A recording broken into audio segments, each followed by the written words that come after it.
Buod ng epiko ng biyag ni Lamang. Sina Don Juan at Namongan ay mag-asawang naninirahan sa Nalbuan. Mayroon silang isang anak na lalaki na nagngangalang Lamang. Bago ipanganak si Lamang, umalis at nagpunta sa bundok si Don Juan upang sugurin ang mga kalabang igorot. Wala pang 9 na buwang nasa sinapupunan ay ipinanganak na si Lamang. Pagkalabas ni Lamang ay agad na itong nakakapagsalita. Sinabi niya sa kanyang ina na Lamang ang ipangalan sa kanya at siya na rin ang pumili ng magiging ninong niya sa oras na siya ay binyagan. Nagtanong si Lamang sa kanyang ina kung nasaan ang kanyang ama dahil sa mga oras na siya ay panganak, wala sa tabi niya ang kanyang ama. Nang sinabi ni Namongan kung saan naroroon si Don Juan, nagpasya si Lamang na puntahan ang kanyang ama. Ngunit ayaw itong payagan ng kanyang ina. Nagpumilit itong umalis, kaya wala pa ring nagawa si Namongan. Habang naglalakbay si Lamang sa kabundukan, ay nagpasya itong magpahinga muna hanggang sa ito'y makatulog. Habang siya ay natutulog, napanaginipan ni Lamang na ang kanyang ama ay pinatay ng mga igorot.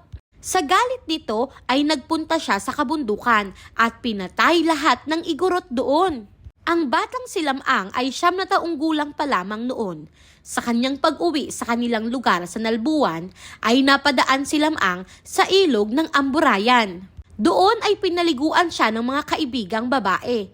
Ang mga dumi at dugo sa katawan ni Lamang ay naging tila lason na pumatay sa mga isdang nasa ilog. Nang nasa 8 gulang na si Lamang ay nakilala niya si Ines Canoyan. Siya ay umibig dito. Nagpasyang manligaw si Lamang sa magandang si Ines. Dala ang kanyang tandang at paboritong aso ay pinuntahan niya ito. Ngunit lubos siyang nainis nang makitang maraming nakapalibot na manliligaw sa bahay ni Ines. Kaya't inutusan niya ang kanyang tandang na tumilaok. Sa pagtilaok ng manok ay agad na nasira ang bahay ni Ines at namatay ang lahat ng manliligaw. Agad namang inutusan ni Lamang na tumahol ang aso at tumahol nga ito. Sa tahol naman ng kanyang aso ay tila himalang bumalik sa dati ang gumuhong bahay ni Ines. Lumabas si Ines at ang magulang nito upang harapin si Lamang. Hiningi ni Lamang ang kamay ni Ines upang pakasalan. Hindi naman tumanggi ang mga magulang ni Ines sa isang kondisyon na magbigay kaya. Hindi naman ito naging hadlang kay Lamang. Umuwi si Lamang at bumalik na may dalang bangka na puno ng ginto. Hindi nagtagal, ibinigay na ni Lamang ang magbigay kaya at ikinasal din sila ni Ines. Lumipas ang maraming taon ay dumating ang pagkakataon upang manghuli si Lamang ng isdang rarang. Isang obligasyon sa mga lalaking may asawa ang humuli nito. Ngunit may pangitain na si Lamang na mapapatay siya ng isdang berkahan.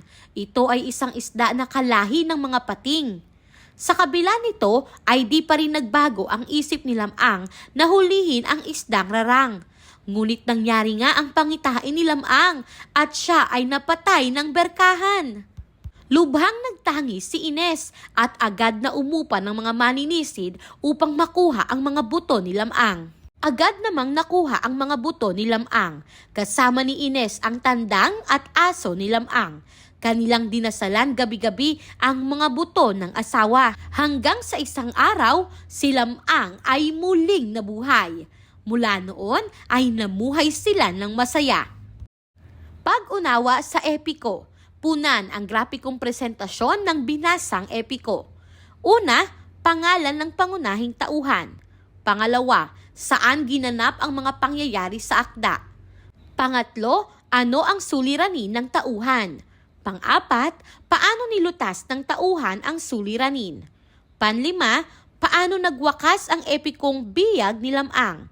At pang-anim, ano ang aral na nakuha o napulot sa epiko. Maaari na kayong magpalitan ng papel. Sagutin natin ang mga tanong. Una, pangalan ng pangunahing tauhan. Ang pangunahing tauhan ay walang iba kung hindi si Lamang. Pangalawa, saan ginanap ang mga pangyayari sa akda? Naganap ang mga pangyayari sa iba't ibang lugar sa Ilocos, kabilang ang Nalbuan, Kabundukan, Ilog Amburayan, tahanan ni Ines Canoyan at karagatan kung saan hinuli ni Lamang ang isdang rarang. Pangatlo, ano ang suliranin ng tauhan? Hinanap ni Lamang ang kanyang ama, hinarap ang iba't ibang pagsubok upang mapangasawa si Ines, at sa huli ay namatay habang nangangaso ng isdang rarang. Pang-apat, paano nilutas ng tauhan ang suliranin? Ginamit ni Lamang ang kanyang pambihirang lakas, tapang at talino upang malampasan ang mga pagsubok. Nang siya ay mamatay, muli siyang nabuhay sa tulong ng pagmamahal at pananalig ni Ines, kasama ang mahiwagang tandang at aso. Nilutas ni Lamang ang kanyang suliranin dahil pinatunayan niya ang kanyang lakas sa iba't ibang hamon. Hinarap niya ang mga panganib ng walang pag-aatubili. Nakapag-isip siya ng paraan upang malutas ang bawat pagsubok. At dahil sa pagmamahal at pananalig ni Ines kasama ang mahiwagang tandang at aso, muling nabuhay si Lamang.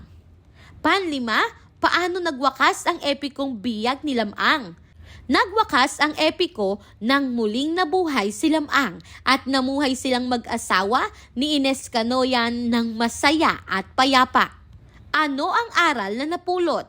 Sa epikong ito, maaari nating mapulot na aral ay ang katapangan, pagmamahal, katapatan at pananampalataya ay nagbibigay ng lakas upang malampasan ang anumang pagsubok sa buhay. Para sa susunod na gawain, sagutin ang mga sumusunod na tanong. Una, anong kultura o tradisyon ang nakapaloob sa epiko? Pangalawa, paano nakatulong ang pagdedetalye ng mga lugar at panahon na naisulat ang akda sa pag-unawa nito? Pangatlo, ipaliwanag kung bakit isa sa mga akda sa panahon ng katutubo ang epikong binasa. At pang-apat, patunayan na ang mga Ilocano ay matapang, masipag, matipid, maalaga sa kalikasan, mapayapa at iba pang katangian. Sagutin natin ang mga sumusunod na tanong. Una, anong kultura o tradisyon ang nakapaloob sa epiko? Makikita sa epiko ang iba't ibang kultura at tradisyon ng mga sinaunang Ilocano, tulad ng paggalang sa magulang, panliligaw at pag-aasawa, pagbibigay kaya, katapangan sa pakikidigma at paniniwala sa mga mahiwagang kapangyarihan. Pangalawa, paano nakatulong ang pagdedetalye ng mga lugar at panahon na naisulat ang akda sa pag-unawa nito? Nakatulong ang malinaw na paglalarawan ng mga lugar at panahon upang higit na maunawaan ng mambabasa ang pamumuhay, kultura at paniniwala ng mga sinaunang Ilocano. Naging mas makatotohanan at makabuluhan ang mga pangyayari sa epiko. Pangatlo, ipaliwanag kung bakit isa sa mga akda sa panahon ng katutubo ang epikong binasa. Ang biyag ni Lamang ay kabilang sa mga akda sa panahon ng katutubo sapagkat ito ay isang epikong bayan na pasalitang naipasa sa iba't ibang salinlahi bago na isulat. Ipinakikita rin nito ang kultura, tradisyon, paniniwala at pamumuhay ng mga sinaunang Pilipino. At pang-apat, patunayan na ang mga Ilocano ay, una, matapang. Ipinakita ito ni Lamang sa pagharap sa iba't ibang panganib at pakikipaglaban upang ipagtanggol ang kanyang pamilya. Ang sumunod ay pagiging matipid. Kilala ang mga Ilocano sa maingat na paggamit ng kanilang yaman at mga pinagkukunang yaman upang matiyak ang magandang kinabukasan. Ang mga Ilocano rin ay maalaga sa kalikasan. Ipinakikita sa epiko ang malapit na ugnayan ng tao sa kabundukan, ilog, dagat at iba pang likas na yaman na bahagi ng kanilang pamumuhay. Ang mga Ilocano rin ay mapayapa. Pinapahalagahan nila ang maayos na pamumuhay at pagkakaisa ng pamilya at pamayanan at nakikipaglaban lamang kung kinakailangan. Ang mga Ilocano ay kilala rin sa pagiging matyaga, matatag, mapagmahal sa pamilya, may pananampalataya at may pagpapahalaga sa dangal at tradisyon.